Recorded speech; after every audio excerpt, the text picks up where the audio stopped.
ጥያቄ ቁጥር 2 ለክርስቲያኖች ሸይጣን የክርስቲያኖች ጠላት ነው ወይንስ ደግሞ ወዳጅ?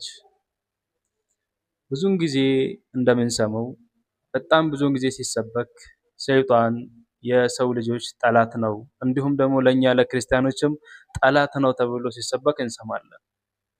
ግን ታሪክን በምንመረምርበት ጊዜ መጽሐፍ ቅዱስንም በምናነብበት ጊዜ ሸይጣን የክርስቲያኖች ጠላት ሳይሆን ወዳጃቸውና እንዲሁም ደግሞ የውለታ ባለቤት እንደሆነ እንረዳለን።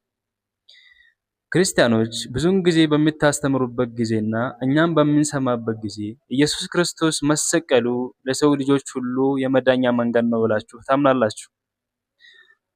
ኢየሱስ ክርስቶስ ባይሰቀል ኖሮ እኛ ከአዳም ከወረስነው ኃጢአት እንደማንተርፍም ታወራላችሁ። ያ ማለት ኢየሱስ ክርስቶስ መሰቀሉ ለእናንተ በጣም ትልቅ የሆነ ቀን ነው። ያ ቀን ደግሞ እንዲሳካ ሸይጣን ትልቅ የሆነ ስራን ሰርቷል። ያን ደግሞ ሉቃስ ወንጌል ምዕራፍ 22 ቁጥር 3 እስከ 5 ባለው ላይ መጽሐፍ ቅዱስ ይናገራል።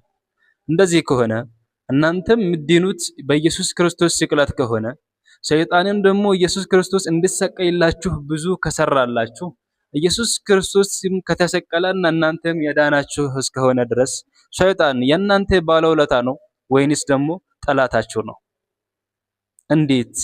እንዴት በመጥፎ ትመልሱታላችሁ? ይሄን ያክል ለፍቶ እንድትድኑ ካደረጋችሁ በኋላ ጠላት ነው አላችሁ። መጽሐፍ ቅዱስ ግን ወዳጅ እንደሆነ ኢየሱስ ክርስቶስ አልሰቀልም እያለ ማታና ቀን ሁሌ እግዚአብሔርን ሲለምን እንደነበረ መጽሐፍ ቅዱስ ይናገራል። ግን ሸይጣን ያ ሁሉ እንዲሳካ በጣም ብዙ የሆነ ስራን ሰርቷል። ያ ማለት እናንተን ለማዳን ማለት ነው። ኢየሱስ ተሰቅሎ እናንተ እንድትድኑ፣ ያ ማለት ኢየሱስ መሰቀሉ የእናንተ መዳን እስከሆነ ድረስ እሱ ኢየሱስ እንዲሰቀል መልፋቱ ለእናንተ ለድነታችሁ በጣም እየለፋ እንደሆነ አስቡበት። ስለዚህ ኢየሱስ ክርስቶስ እንዲሰቀል ይሄን ያክል ከለፋ ሸይጣን የእናንተ ጠላት ነው ወይንስ ደግሞ ወዳጅ? መልሱን እንጠብቃለን። ሼር ማድረጋችሁን እንዳትረሱ። ሰላሙን ዐላ መን ኢተበዐል ሁዳ። አሰላሙ ዐለይኩም ወራህመቱላሂ ወበረካቱሁ።